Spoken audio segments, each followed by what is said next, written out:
Баршаңызға қайырлы күн, құрметті көрермендер, менің каналыма қош келдіңіздер. Бүгін сіздерге кереметтей меню дайындап қойдым. Бұл менюдің ішінде ыстық тамақ, овощной рагу бар, яғни көкөністі рагу. Одан кейін салатымыз бар, өте құрамы жеңіл, қарапайым заттардан тұрады, қызылша салаты. Одан кейін өзбек лепешкасы бар, өте жұмсақ. Және де біздің десертке творожный пирог дайындайтын боламыз. Және сусынға біз қазіргі уақытта хит болып жатқан мохито және де манго, маракуйя лимонадын дайындайтын боламыз. Менімен бірге видеоны соңына дейін көріңіздер. Және де каналыма тіркелмеген болсаңыз, каналыма тіркеліп қойыңыз. Және қазақша контенттің дамуына өз үлестеріңізді қоса отырыңыздар. Видеоларыма лайк басып, комментарий жазып отырыңыздар. Ал ендеше бастаймыз. Біз бірінші ыстық тамақтан бастаймыз. Бұл бізде көкөністі рагу. Видеода барлығы анық түсіріндірілген, мұқият көріп жасай беріңіздер. Сәттілік баршаңызға.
Бүгін сіздерге үй жағдайында кереметтей болып шығатын қарапайым лепешкалардың жасалу жолдарын көрсететін боламын.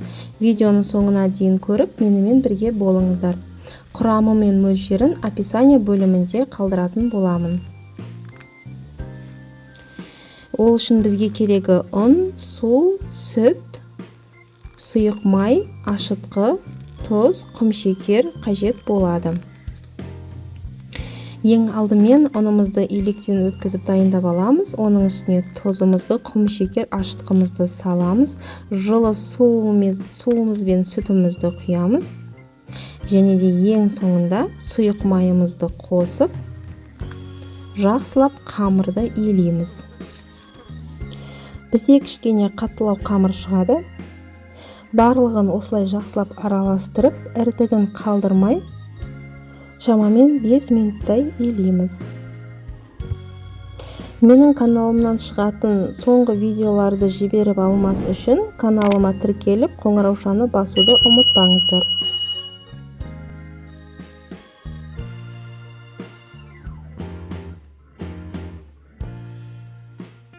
Қамырымызды жақсылап илеп алғаннан кейін бетін пленкамен жауып, жылы жерге шамамен 1,5-2 сағатқа көтерілгенше қойып қоятын боламыз.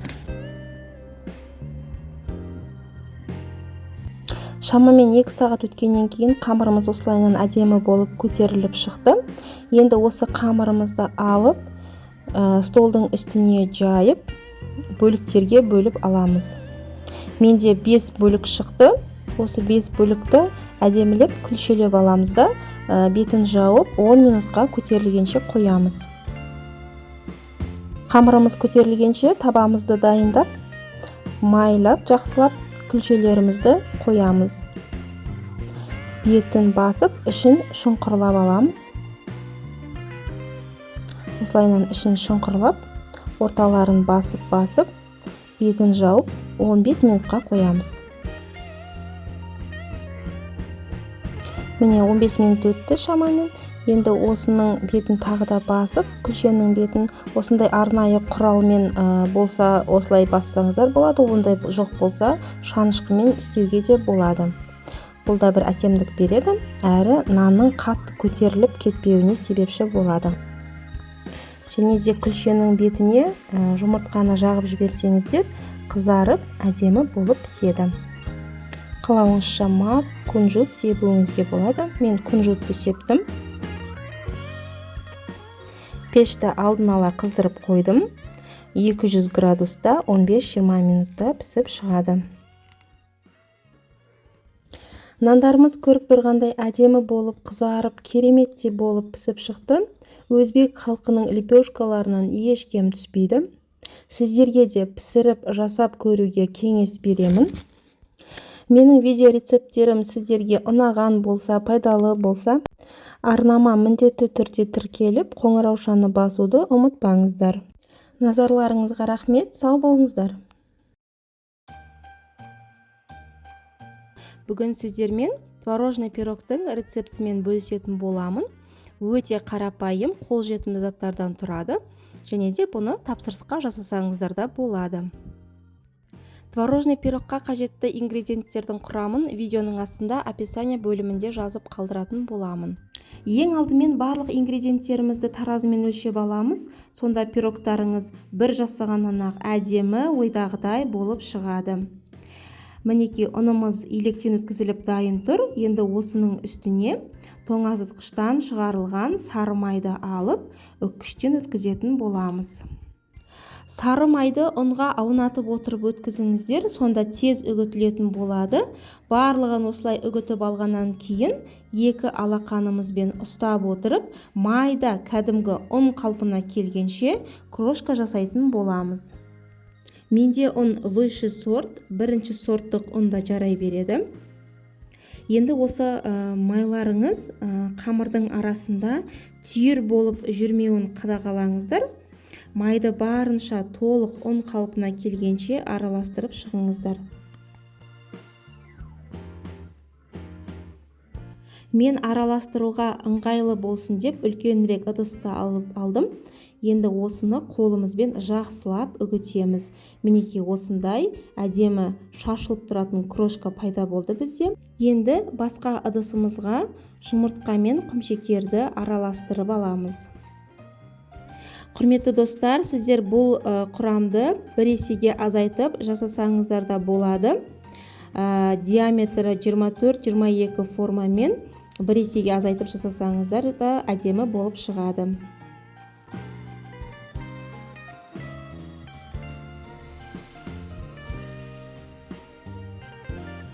Мінекей жұмыртқа мен құмшекеріміз біркелкі болғанша осылай шайқап алдық.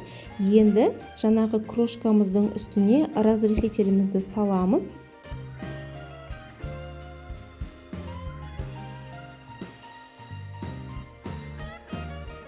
Және де оның үстіне жұмыртқа мен құмшекерімізді салып, жақсылап, жұмсақ қамыр илейтін боламыз. Қамырымыз бізде песочный қамыр болып шығады. Бұл қамырға рецепт бойынша ғана ұнды салыңыздар, одан артық ұн салмаңыздар. Өйткені пісіп шыққаннан кейін қамырларыңыз қатты болып кетеді. Илеу барысында қамыр сәл қолға жабысатындай болып шығады. Оған уайымдамаңыздар, өйткені біз қамырымызды илеп болғаннан кейін пакетке салып, тоңазытқышқа жіберетін боламыз. Тоңазытқыштан шыққаннан кейін қамырымыз сәл қатаятын болады. Мінекей осындай әдемі жұп-жұмсақ қамырымыз пайда болды. Тоңазытқышқа 40-50 минуттай тындыруға жіберетін боламыз. Біздің қамырымыз тынғанша біз пирогымыздың салмасын дайындайтын боламыз. Менде творог 4% творог. Сіздер кез келген пайыздық творогты пайдалансаңыздар болады. Жаңағы айтып өткенімдей, менің формам 30-40 үлкендеу етіп жасап жатырмын. Сіздер құрамын бір есеге азайтып 24-22 диаметрмен жасасаңыздар болады. Ыдысымызға творогты саламыз, оның үстіне құмшекер, қаймақ, жұмыртқамызды салып, және де қалауыңызша ванилин салсаңыздар болады. Ванилин өте әдемі, хош иіс береді. Және осы салмамызды жақсылап біркелкі болғанша араластырамыз. Және де блендермен ессеңіздер де біркелкі тегіс шығады. Ал егер блендеріңіз жоқ болса, онда қолыңызбен жақсылап мыжып араластырсаңыз болады. Құрметті көрермендер, қазақ тілді каналдың дамуына аз да болсын өз үлестеріңізді қосып, видео ұнаса лайк басып, комментарий қалдыруды ұмытпаңыздар. Менімен болғандарыңызға үлкен алғыс. Алдағы уақытта бұдан да жақсы, керемет видео рецепттерді түсіретін боламын. Каналға жазылмаған болсаңыз, төмендегі подписаться батырмасын басып, каналыма тіркеліп алыңыз. Мінекей мен салмамызды осылай қолымен араластырып жатырмын. Тура осылайнан қолмен араластырсаңыздар да болады. Мен бұдан бөлек блендермен езетін боламын.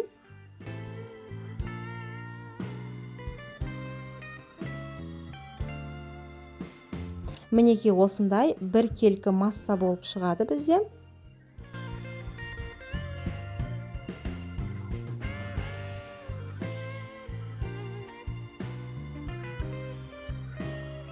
Міне біздің салмамыз дайын.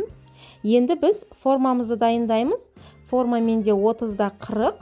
Форманың үстіне пергамент қағазы немесе фольга төсеп, қамырымызды жаямыз. Қамырымыз тоңазытқыштан әдемі болып тынып шықты. Осы қамырды форманың барлық жеріне жайып шығамыз. Бұл қамырдың жартысын алып қалып, ең соңында бетіне әсемдеуге алып қалсаңыздар да болады. Мен тапсырысқа жасағаннан кейін барлық қамырды астына жібердім.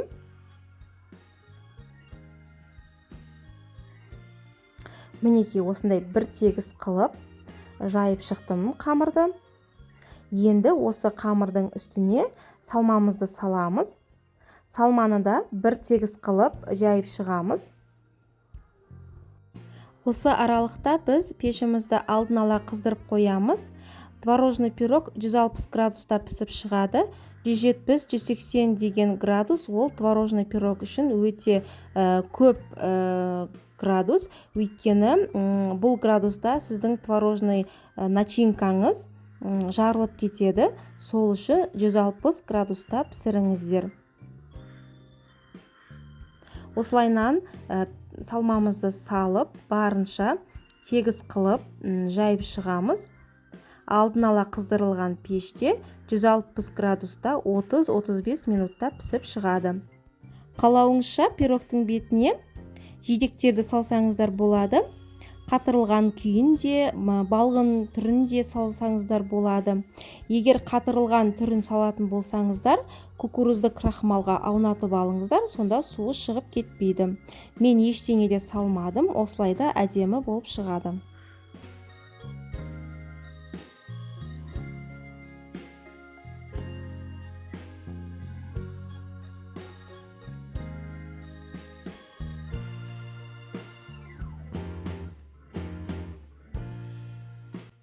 Мінеке біздің творожный пирогымыз дайын болды. Ойдағыдай әдемі болып шықты пирогымыз.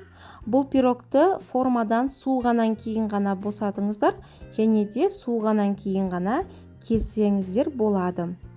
Міндетті түрде жасап, отбасыларыңызды қуанта беріңіздер, және тура осы рецептпен жасап, табыс тапсаңыздар да болады. Құрметті көрермендер, қазақ тілді каналдың дамуына өз үлестеріңізді қосып, видео ұнаса лайк басып, комментарий жазып, және каналыма тіркеліп алыңыздар. Баршаларыңызға мың алғыс.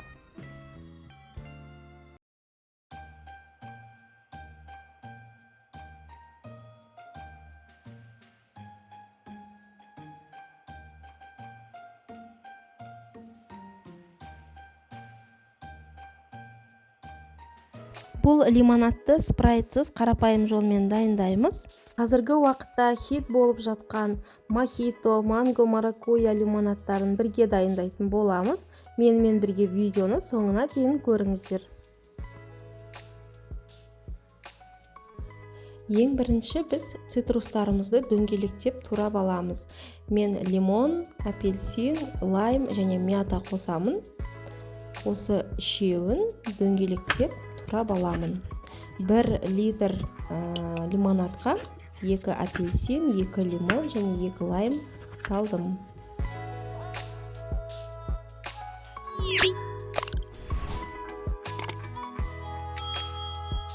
Бір литр кувшинға 2 лимон, 2 апельсин, 2 лайм және 2 тал мята салдым. Және де мен бәрін өлшеп салатын боламын. Сіздер өлшемей, көз мөлшермен салсаңыздар да болады да, міне қарай. Мінекей бізде қажетті ең керек зат бұл сироп барбадосы. 150 грамм сироп құямыз. Көріп тұрғандарыңыздай біз ешқандай да спрайт қолданбаймыз. Біз бұл жерде газдалған сусынды қолданамыз. Ол қандай фирма екені маңызды емес, ең бастысы газдалған сусын болса болғаны, және де міндетті түрде салқын болу керек. Салқын су болмаса, оның үстіне мұз салып жіберуге болады. Мінеке осылай сироптың үстіне сарағашымызды құйып, бір араластырып жіберсеңіздер, өз дәмдері бір-біріне сіңіп, әдемі болып шығады. Келесі біздің хит лимонадымыз бұл манго маракуйя лимонады. Және біз 1 литр кувшинға 2 лимон, 2 апельсин, 2 лайм және 2 тал мята қосып, оның үстіне барбадос сиропының манго түрінен 150 грамм құятын боламыз. Және оның үстіне 850 грамм сарағаш құямыз. Мұздай сарағаш менде. Егер мұздай болмаса, мұз салып жіберсеңіздер болады.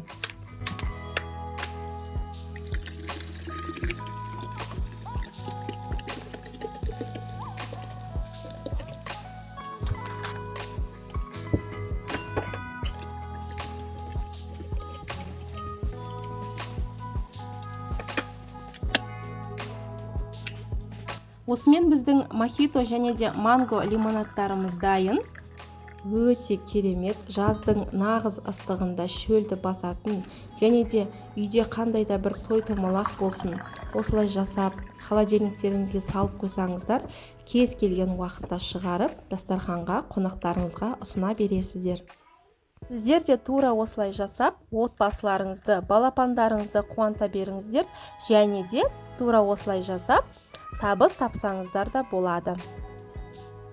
Құрметті көрермендер, менің сіздерге видеом ұнады және пайдалы болды деген сенімдемін.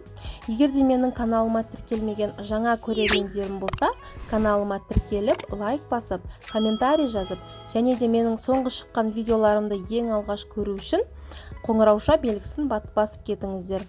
Назарларыңызға рахмет, барлықтарыңызға ас болсын, сау болыңыздар.